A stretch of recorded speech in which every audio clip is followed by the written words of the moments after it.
गांधीनगर स्थित Gujarat biotechnology research centre ने भारत में मौजूद कोविड वायरस का जीनोम सीक्वेंसिंग स्टडी जो है वो कंप्लीट कर लिया है।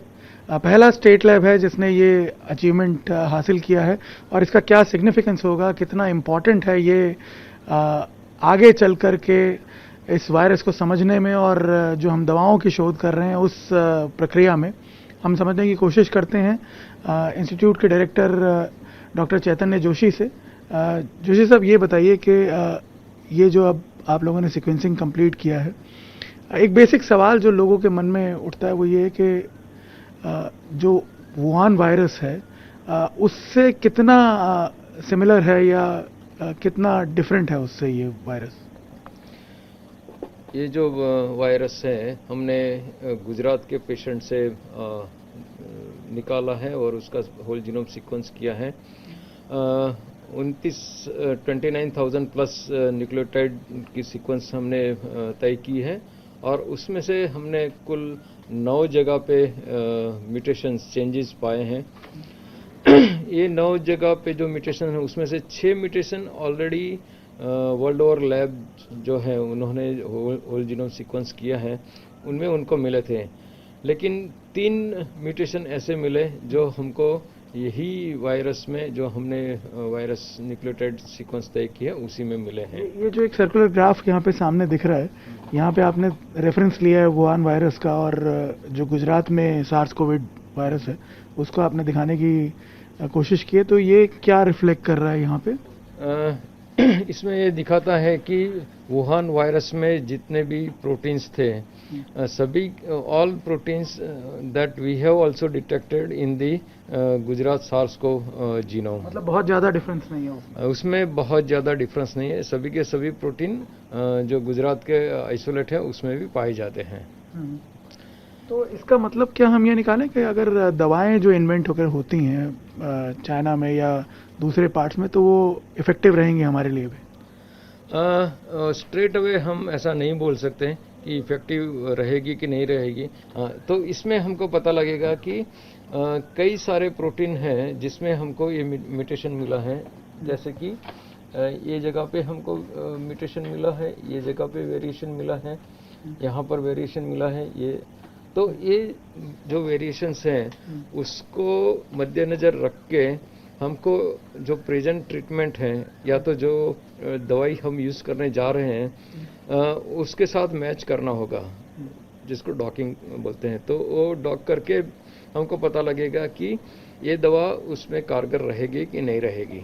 अगर आम आदमी की भाषा में हम बात करें, क्योंकि वो ये जानना चाहता है कि दवा कब इन्वेंट होगी या वैक्सीन जिस पे इतना काम चल रहा है, तो ये जो स्टडी है ये कितना कारगर साबित होगी उस दिशा में एक कंक्लूसिव कोई रिजल्ट लाने में? जब हम बोलते हैं कि वैक्सीन डेवलप करना, तो वैक्सीन में एक तो ट्रेडिशनल वैक्सीन है और दूसरा जो है सिंथेटिक वैक्सीन है, रिकॉम्बिनेंट वैक्सीन है। तो रिकॉम्बिनेंट वैक्सीन हमको डेवलप करना है तो वायरस का जीनोम सीक्वेंस इंफॉर्मेशन हमें पता होना बहुत ही ज़रूरी है।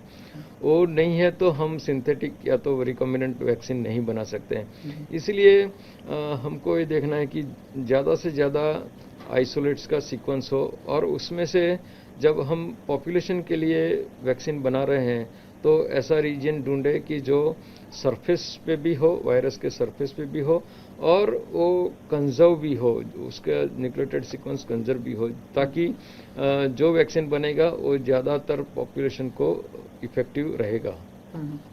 तो आप क्या मानते हैं कितना इसको हम एक कह सकते हैं कि एक पाथ ब्रेकिंग स्टेप है आगे के लिए, क्योंकि ये इनिशियल स्टडी है इस वक्त यहाँ पे? ये बिल्कुल इनिशियल स्टडी है और इस तरह के हम करीबन 100 और सीक्वेंस जनरेट करेंगे। ये सीक्वेंस हम नेशनल और इंटरनेशनल पोर्टल पे शेयर भी करेंगे और जो बाकी लैब्स हैं वो भी अपने सीक्वेंस पब्लिक डोमेन में शेयर करते हैं। तो सबको मिला के फिर हम वैक्सीन डेवलपमेंट का जो काम करेंगे वो पूरे इंडिया के लिए या तो वर्ल्ड में कारगर इफेक्टिव रह सकता है। तो आप क्या मानते हैं कि जो दूसरे स्टेट्स हैं हमारे देश में, वहाँ पे भी जो पेशेंट्स हैं, उनके सैंपल्स की इस तरह से जीनोम सीक्वेंसिंग होनी चाहिए, तब जाके एक बेटर हम जिसे कह सकते हैं एक कंक्लूसिव रिजल्ट्स को ड्रॉ कर सकते हैं? बिल्कुल वैसा होना चाहिए, क्योंकि ये जो वायरस है उसमें जो रेट ऑफ म्यूटेशन है वो काफ़ी ज़्यादा है। Every month 2 mutations are detected ये वायरस में। तो इंडिया में जितने भी जगह पे या आउटब्रेक है वहाँ से सैंपल लेके उसका होल जीनोम करके उसको एनालाइज करके उसके बाद हम जो वैक्सीन डेवलप करते हैं तो वो ज़्यादा इफेक्टिव रहेगा और लॉन्ग लास्टिंग भी रहेगा। एक आखिरी सवाल और बहुत ही इम्पोर्टेंट, कितनी दूर हैं हम अभी कोई वैक्सीन डेवलप करने से या ड्रग टारगेट डिसाइड करने में?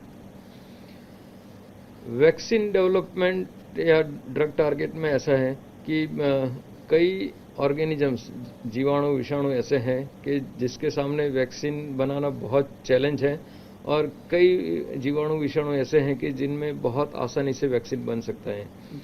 HIV पे हम सालों से काम कर रहे हैं, बहुत सारे लैब्स उस पर काम कर रहे हैं, लेकिन अभी तक उसमें ब्रेक थ्रू नहीं मिला है। उसके एज अगेंस्ट दैट आप दूसरे ऑर्गेनिजम्स ले लें तो उसके सामने हमको बहुत आसानी से उसका वैक्सीन डेवलप हो गया है।